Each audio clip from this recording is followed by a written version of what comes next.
हमारे ऊपर प्रभु की कृपा है ये हम कैसे पहचाने। ये 8 लक्षण प्रकट होने लगते हैं जिसके ऊपर प्रभु की कृपा होती है। हमारे ऊपर प्रभु की कृपा है ये हम कैसे पहचाने, तो ये 8 लक्षण प्रकट होने लगते हैं जिस पर हरिजू की प्रियाजू की कृपा है। पहला, घोर अपराध करने वाले के प्रति भी दया की भावना,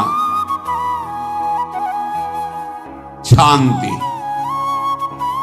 पहला लक्षण है। भाव में भी पहले शांत भाव है। हमारे ऊपर श्री हरिजू की कृपा है, इसकी पहचान ये 8 लक्षण।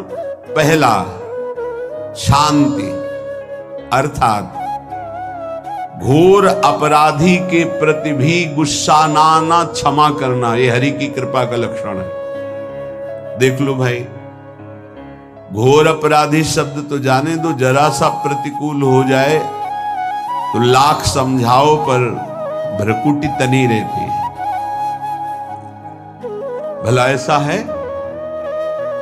अपराधी पर भी क्षमा का भाव होना, ये हरि कृपा पात्र में ही होगा, अन्य में नहीं। अगर अपने हृदय में ऐसा लगे कि ऐसा नहीं है तो हरिजू से प्रार्थना करनी चाहिए कि कृपा करो मेरे में सामर्थ्य आवे। दूसरा, अनुसूया, वो किसी भी के प्रति कभी भी कोई दोष दर्शन ही नहीं करेगा। दोष कथन, दोष श्रवण की तो बात जाने दो। अनुसूया, दूसरों के गुणों में दोष ढूंढना ये नहीं होता। हरि कृपा पात्र में नहीं होता। ये सब भजन के नाश करने वाले, जैसे पहला अपराधी पर क्रोध कर देना, तो माया ने भेजा इसीलिए था कि तुम्हारे साथ व्यवहार ऐसा करे कि तुम क्रोध करो। क्रोध करोगे तुम्हारी ऊर्जा शक्ति नष्ट हो जाएगी, अध्यात्म में जो चलने की थी। और कहीं तुमने संकल्प कर लिया तो भजन शक्ति नष्ट हो जाएगी। तो अगर भजन बल है तो गया, जरूर उसको दंड मिलेगा, पक्का मिलेगा, 100% मिलेगा, लेकिन आप खाली हो गए। ना भजन करने की वृत्ति रहेगी और ना भजन रहेगा, दोनों बात। अनुसूया, किसी के सद्गुणों में दोष देखना, गुणों में दोष ढूंढना, ये हरि कृपा पात्र में नहीं होता। ये बहुत मंगलमयी बातें हैं जिससे हमारा भजन मार्ग पुष्ट होता है। तीसरा, वो बाहर से और भीतर से पवित्र रहता है, हरि कृपा पात्र। शौचाचार का ज्ञान होना चाहिए, वस्त्र आपके पवित्र होने चाहिए, ये बाहरी जल रज आदि के द्वारा बाहरी पवित्रता। और निष्कपटता, निश्चलता, सत्य भाव, ये अंदर की पवित्रता है। अगर कपट है, छल है, असत्य है तो हृदय मलिन रहता है। भीतर और बाहर से पवित्र रहना, इसमें खास बात क्या है? भीतर और बाहर से पवित्र रहने में, भीतर और बाहर से सदैव पवित्र कौन रह सकता है? तो बोले जो पुंडरीकाक्ष भगवान श्री हरि का प्रियाजू का स्मरण करता रहता है, वो शवायाभ्यंतर शुचि, वो बाह्य और अभ्यंतर दोनों से पावन रहता है। तीसरी जो कृपा का लक्षण है, अर्थात वो सदैव भगवत चिंतन परायण, शौचाचार का पालन करने वाला, बाहर और भीतर से हरि कृपा पात्र पवित्र रहता है। चौथा, ऐसे कार्यों का अनुष्ठान न करे जिनमें हमारा भजन छूटता है, जिनमें सत्य छूटता है, जिनमें भगवत भाव छूटता है। जैसे आपके ऊपर कृपा हुई, आप भगवत मार्ग में चल रहे हैं, अब आप ऐसे सांसारिक कार्यों का अनुष्ठान कर रहे हैं जिनमें आपकी चित्त वृत्ति बिल्कुल भगवत विमुख हो रही, तो जीवन का लाभ क्या होगा? लाभ तो है भगवत स्मरण सहित। कल एक ने प्रश्न किया कि मैं खाता तो नहीं हूं लेकिन मांस के दुकान में मांस बेचता हूं, होटल है, क्या उचित है? ये उचित कैसे हो सकता है? तुम और भी तो व्यापार कर सकते हो। जरूरी है धर्म का पालन करने की इच्छा करते हो, धर्म आचरण करते हो, ऐसा नहीं। तो विरत बहुकर्मा, उन कर्मों से हमें विरत रहना है जो हमारे धर्म के विरुद्ध है, जो भजन के विरुद्ध है। हरि कृपा पात्र ऐसे कर्मों का अनुष्ठान कर ही नहीं सकता। अपने भजन का फल देखना भगवत कृपा पात्र की, सबको प्रदान कर देना। हिम्मत है? अपने भजन, इतनी मेहनत से किया हुआ भजन, भजन होने के बाद हे प्रभु इस भजन का फल हो, सर्वे भवन्तु सुखिना सर्वे सन्तु निरामयः। यहां तो कहते महाराज एक माला रोज आपके लिए करता हूं कि आपकी बीमारी ठीक रहे, तो शेष किसके लिए करते हो प्रभु? शेष है अगर इष्ट और गुरु के लिए तुम्हारा है कि एक माला करते तो फिर इतनी माला करते तो हमें क्या होगा? सब आपको दे देंगे तो हमें क्या होगा? तभी भजन का रहस्य ले जाना। छठवां,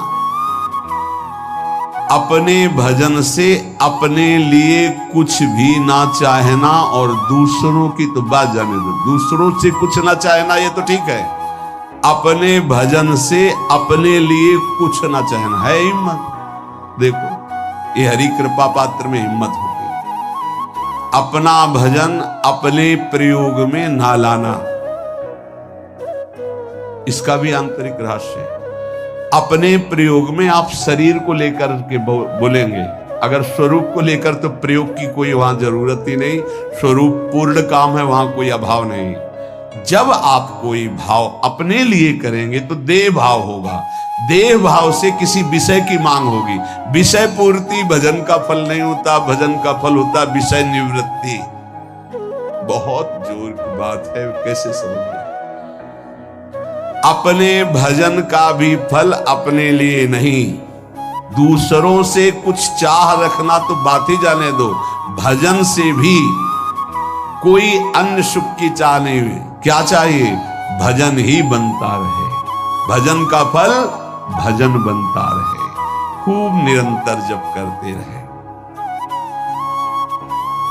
सातवां, किसी भी मान सम्मान कीर्ति पद प्रतिष्ठा के मिलने पर हृदय का असंतुष्ट हो जाना,